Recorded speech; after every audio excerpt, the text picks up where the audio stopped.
Oke teman-teman, jadi kali ini kita masuk ke chapter ke-13, yakni tentang Managing Human Resource. Langsung saja kita masuk ke bagian yang pertama, yaitu tentang Strategic Role of HRM. Nah, jadi saat ini MSDM itu bukan lagi sekedar departemen administratif yang ngurusi tentang absen, tentang gaji karyawan dan lain sebagainya. Namun pada saat ini mereka itu lebih condong seperti manajemen puncak, karena mereka itu memegang peran strategis untuk kemajuan dan perkembangan dari sebuah perusahaan. Nah, di sini saya akan membaginya peran dari MSDM ini menjadi dua bagian. Yang pertama yaitu adalah human capital. Nah, di sini nilai ekonomi dari pengetahuan dan juga pengalaman, keterampilan dan kemampuan karyawan itu dibentuk oleh sebuah manajer human resource. Strategi bisnis terbaik seperti inovasi atau kepemimpinan biaya tidak akan berjalan tanpa adanya human capital yang kuat. Nah, yang kedua yaitu adalah keunggulan kompetitif. Perusahaan itu mungkin bisa meniru teknologi mesin dari perusahaan yang lain atau dari perusahaan pesaing. Namun mereka itu tidak bisa meniru budaya kerja dari sebuah perusahaan. Nah, di sini itu adalah role atau peran dari HRM ini. Mereka itu dapat membentuk dan juga mengembangkan budaya kerja, inovasi, kreativitas, dan kegembiraan dari sebuah karyawan ini, sehingga sebuah perusahaan ini dapat berkembang dan juga mendapatkan hasil yang lebih baik ke depannya. Selanjutnya kita akan membahas tentang the impact of federal legislation on HRM.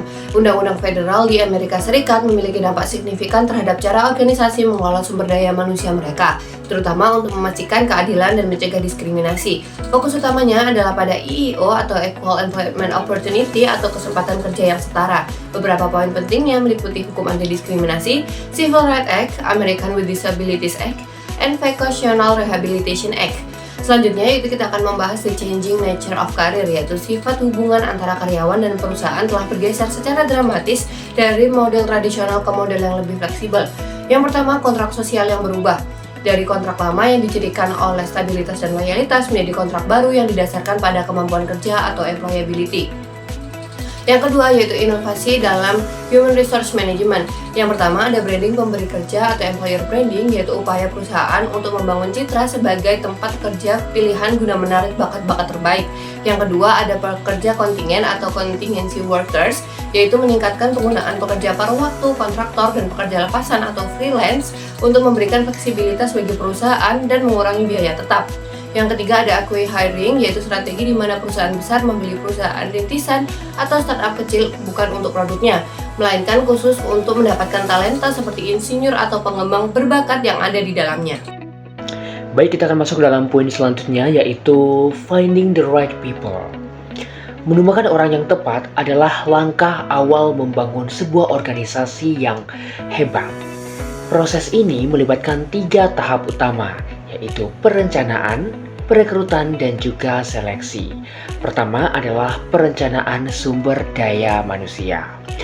Di sisi manajer, memprediksi kebutuhan karyawan berdasarkan tren teknologi dan forum bisnis yang akan datang atau di masa depan. Kita tidak hanya menunggu posisi kosong saja, tetapi kita mengantisipasi jenis tenaga ahli seperti apa yang akan dibutuhkan di masa depan. Kedua adalah perekrutan. Proses ini diawali dengan analisis jabatan untuk menemukan tugas dan juga spesifikasi keahlian. Perusahaan itu bisa mencari dari dalam atau internal untuk meningkatkan komitmen atau menggunakan media sosial atau program magang untuk menarik talent baru dari luar. Dan yang ketiga adalah seleksi.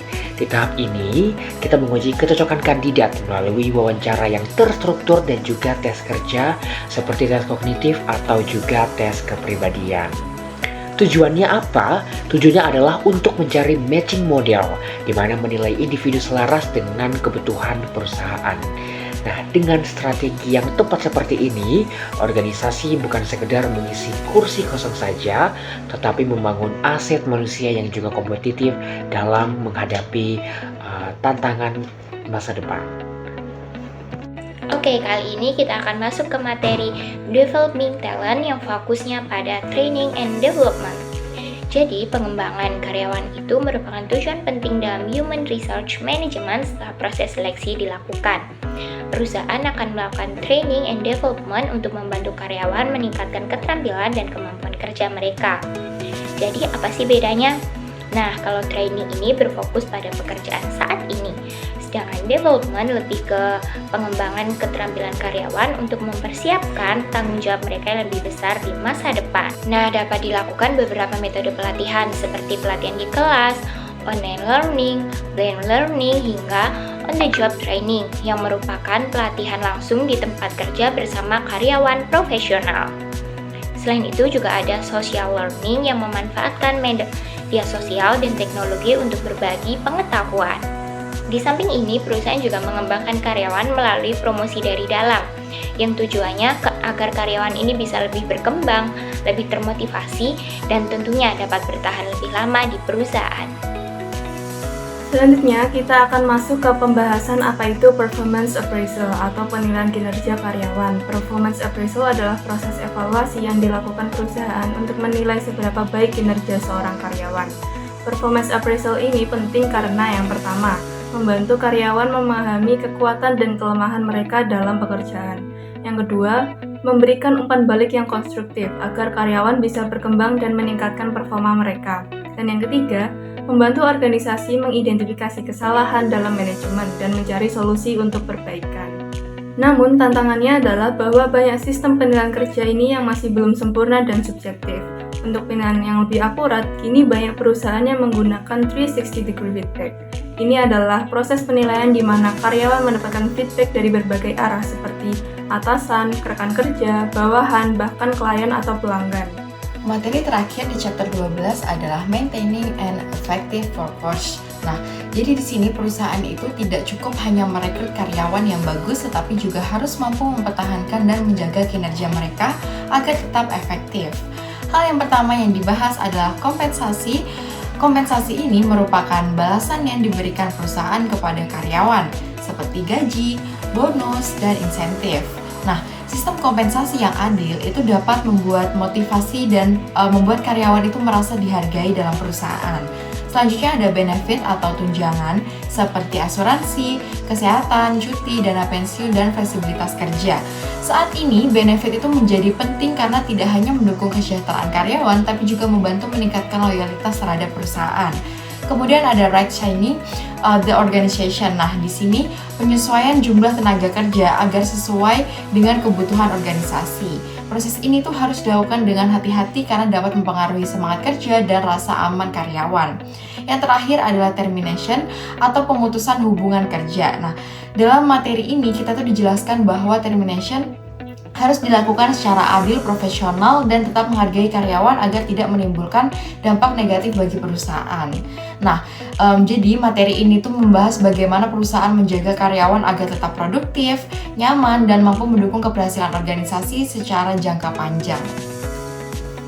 Baik, di sini saya akan menjelaskan tentang case Barcelona Restaurant Group. Jadi, overview tentang case ini, yaitu permasalahan utama yang dihadapi Barcelona Restaurant Group ini adalah mencari dan memilih karyawan yang sesuai dengan kebutuhan perusahaan dan budaya kerja restoran. Singkatnya seperti itu. Langsung saja ke pertanyaan pertama, yaitu sebutkan 3 aktivitas utama HRM dan aktivitas apa yang paling banyak dalam bahas dalam video. Yang pertama ada attracting an effective workforce, 2 developing an effective workforce, yang ketiga maintaining an effective workforce. Lalu pertanyaan kedua, dalam proses seleksi karyawan Barcelona, interview merupakan bagian tersingkat. Apakah Anda setuju? Ya, saya setuju. Karena perusahaan tidak hanya menilai kandidat dari interview saja, tapi juga dari attitude, teamwork, communication skill, dan kecocokan dengan budaya organisasi.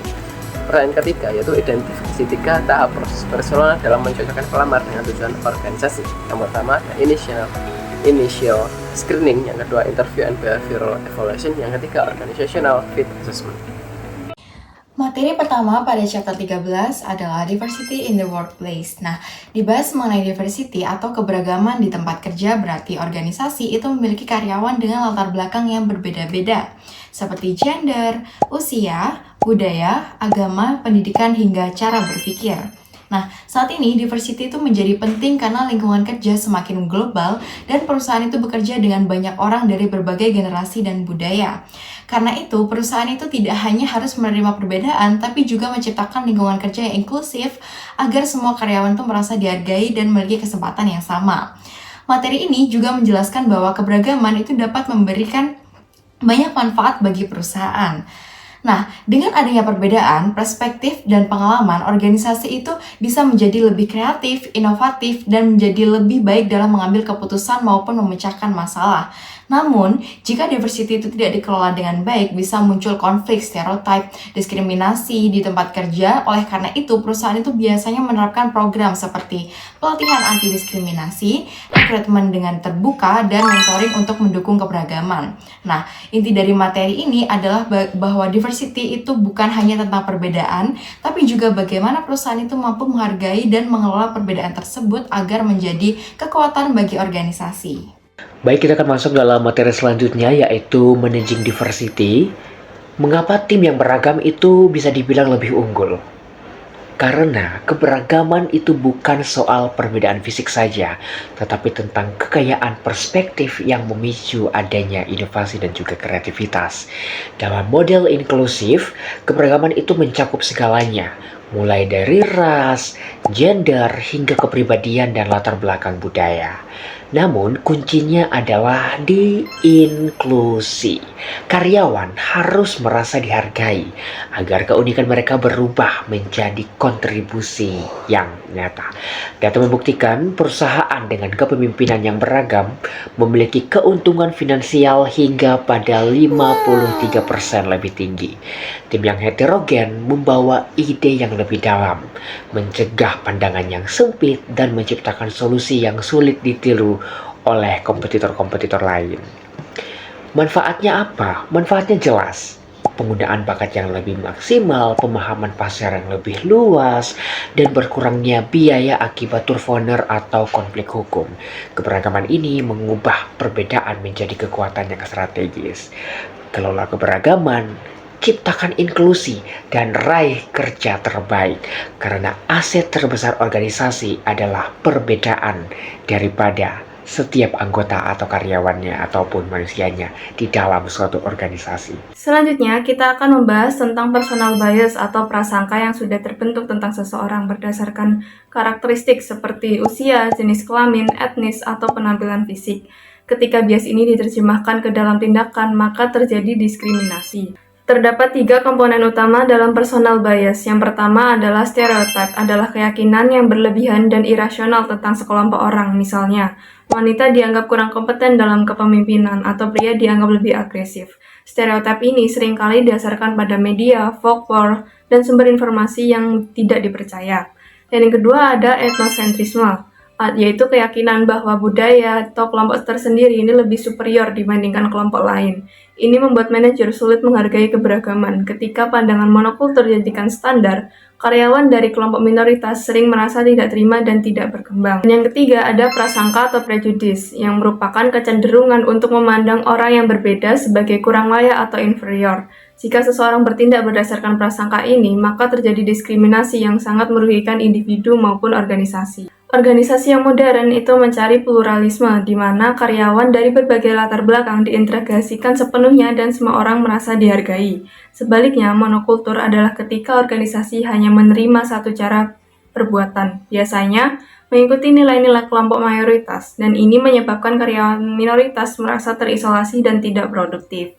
Selanjutnya kita akan membahas tentang faktor-faktor yang mempengaruhi karir perempuan. Berikut ini adalah beberapa fenomena unik yang mempengaruhi perkembangan karir perempuan di dunia korporat.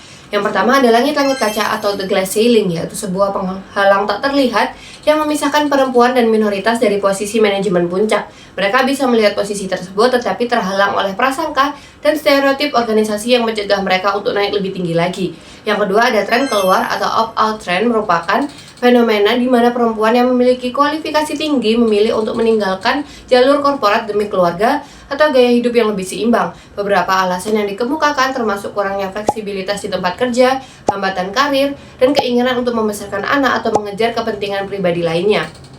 Yang ketiga ada keuntungan perempuan.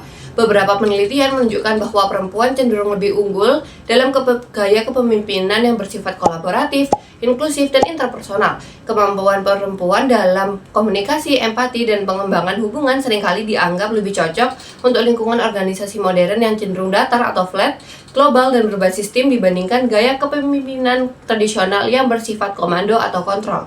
Oke, masuk ke materi Diversity Initiative, yang merupakan upaya perusahaan untuk menciptakan lingkungan kerja yang baru, yang beragam, dan inklusif.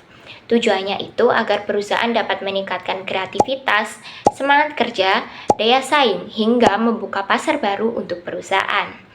Perusahaan mendukung hal ini melalui beberapa kebijakan, contohnya kebijakan anti diskriminasi, pelatihan keberagaman, hingga dengan adanya posisi Chief Diversity Officer. Tidak hanya itu, perusahaan juga memperluas recruitment efforts dengan internship, beasiswa, hingga mentoring untuk menarik tenaga kerja yang beragam. Mentoring ini tadi sangat penting untuk membantu perempuan dan juga kelompok minoritas mendapatkan dukungan, dan tak lupa mengembangkan kesempatan mereka untuk lebih berkembang dalam karir.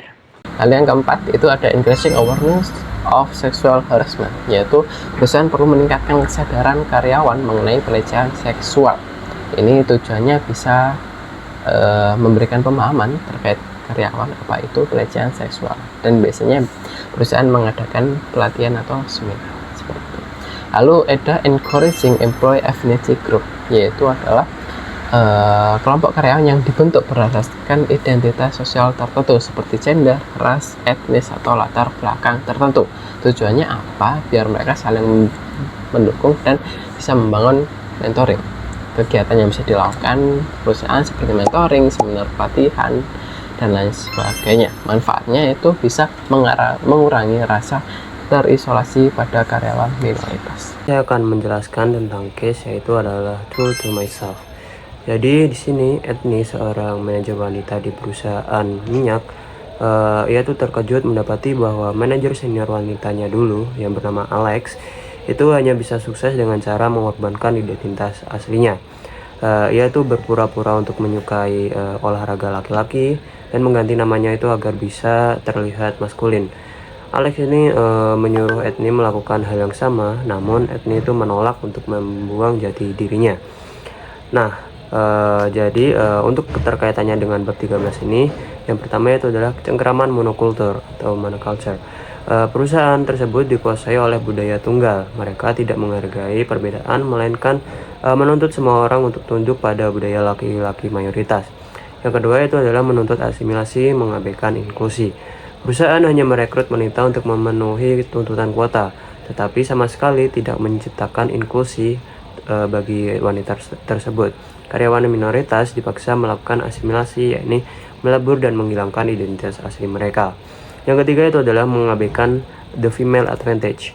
Edni itu datang dengan membawa keunggulan kepemimpinan modern, yakni kolaborasi, mendengarkan, dan konsensus.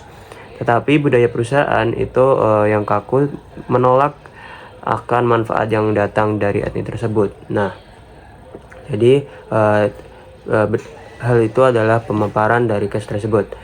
Sekarang saya akan menjawab pertanyaan yang tertera di buku ini. Yang pertama itu adalah, jika Anda Edni, bagaimana Anda akan bersikap di perusahaan minyak tersebut? Apakah Anda akan bertindak berbeda dari kepribadian Anda sebenarnya? Lalu menurut Anda, apakah pendekatan itu akan berhasil? Mengapa?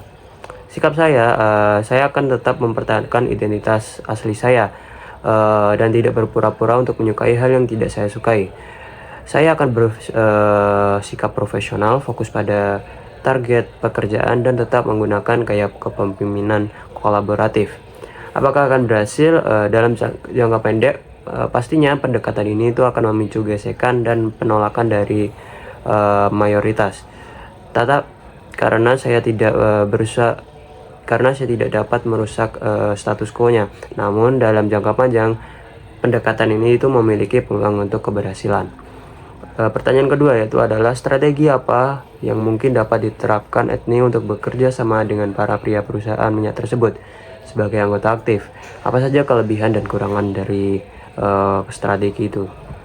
Yang pertama itu adalah mencari sekutu internal. Strategi yang pertama, Kelebihan mendapat dukungan pelindung dari kelompok mayoritas sehingga ide-idenya tuh lebih mudah diterima saat rapat.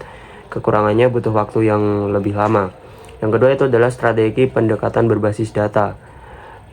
Kelebihannya menghilangkan celah bagi rekan prianya untuk menyerang idenya, tapi kekurangannya itu bisa membuat ini itu tertekan dan merasa kaku untuk sulit membaur secara sosial.